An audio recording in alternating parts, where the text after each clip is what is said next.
A number of friends have asked for a tour of our chicken coop, so Coop, there it is.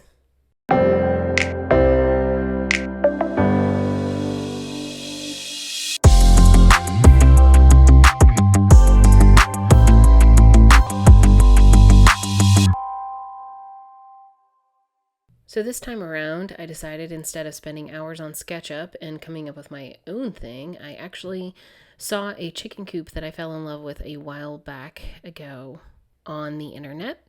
Look at how beautiful that is. So rather than recreating the wheel, I decided to go ahead and purchase this for a very reasonable price. I will link the website in the description below, but I have to say that I would highly recommend it if you like this layout because there's a lot of thought that went into it. And if you're a first time builder, I feel like the plans that come with it are very easy to understand. So please go ahead and check them out. I do have to say that we did make quite a number of modifications. Typically, I would not be recording this much information on somebody else's plans. However, they do have quite a bit of pictures on their website, so I think it's probably okay. That being said, I would check out their pictures on their website. They're gorgeous. They're very well shot. And the coop is actually clean, which is more than you're going to find from ours. In fact, ours was just power washed and needed some paint touch-ups when we did this. And there are a number of repairs that need to be done to it. So definitely check out theirs because it looks so much more beautiful. The first thing that we decided to modify was the door. On the plans, the door comes from the side. However, we were using the coop to duplicate not as only as something that we needed to have, but also there was an interruption in our natural privacy fence where the trees just happened to not grow, and it seemed like a perfect place to create a little bit of privacy, but also keep the coop on the border of the property so that if it did get a little bit smelly, it wasn't right in our face. That being said, I really feel like there isn't a huge problem with the smell. You just have to be kind of diligent about adding more bedding and whatnot, just to kind of keep it down and changing it out every now and then. I do change out the material in the run about once a year, and it just so happened that at the time of shooting this was about that time that was happening. So we moved the door from the side to the front just so that it would be easier access for us. Something that is important to note, though, is that my husband is about 6 feet tall, and because it's in the front where the gable slopes down, he does occasionally bump his head into it. So if that is a modification that you guys would make, I would recommend making the coop a little bit taller so that you wouldn't have that issue. I, however, as a much shorter person, fit under it just fine. The other modification that we made to the door was adding Dutch doors instead of one singular door. This was a game changer, and I was very, very happy with it. It allows us to access the coop and change the water out. We have the water right in front of the door in a 5-gallon drip feed where they can get to it themselves. But we can change it out really, really easily without concern of the chickens getting out. We do try to free range them when we can. However, not too long ago, there was some development near our property, which forced some predators to become a little bit more desperate. So unless we're watching them, when we do free range them, we free range them in a little chicken tractor that basically I modified from something that I purchased on Wayfair. Basically, I just added a piece of rebar to the sides and put wheels on it.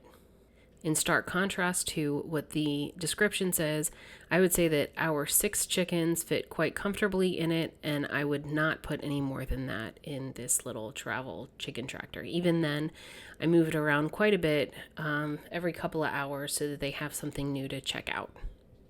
The next change we made to it is that we decided to go with a metal roof instead of a regular shingle roof. And the reason why we considered doing that is because we wanted to consider using a rainwater collection to water the chickens.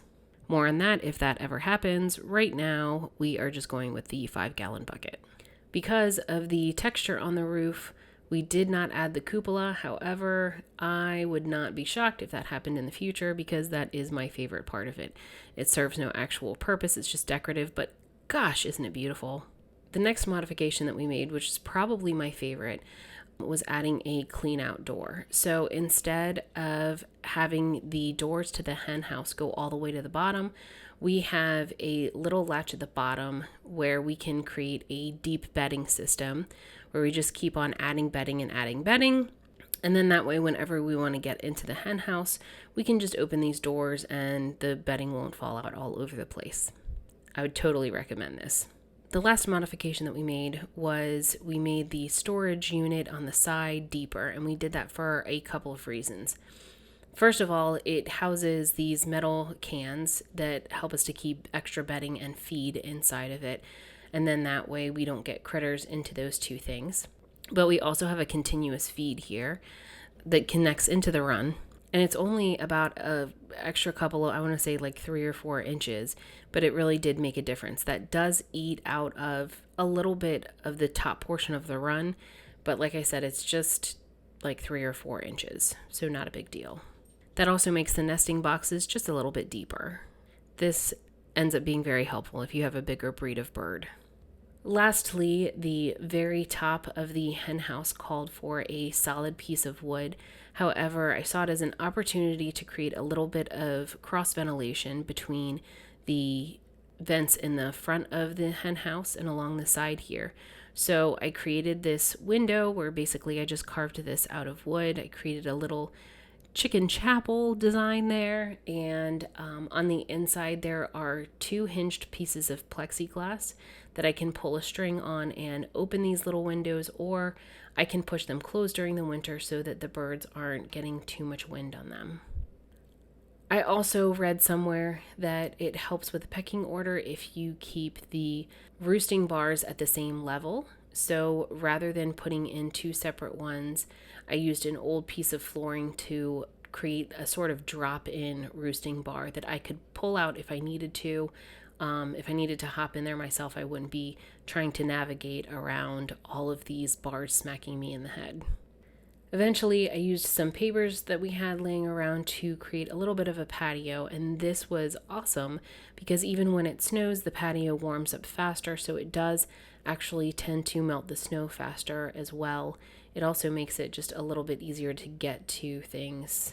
I also created a self-watering planter in the front there where I generally like to grow herbs if possible, because you can just throw them in the coop. The birds seem to like them, and they do help with the smell as well. For right now, there's a lovely begonia in there. Once again, it was relatively easy, I think, to build.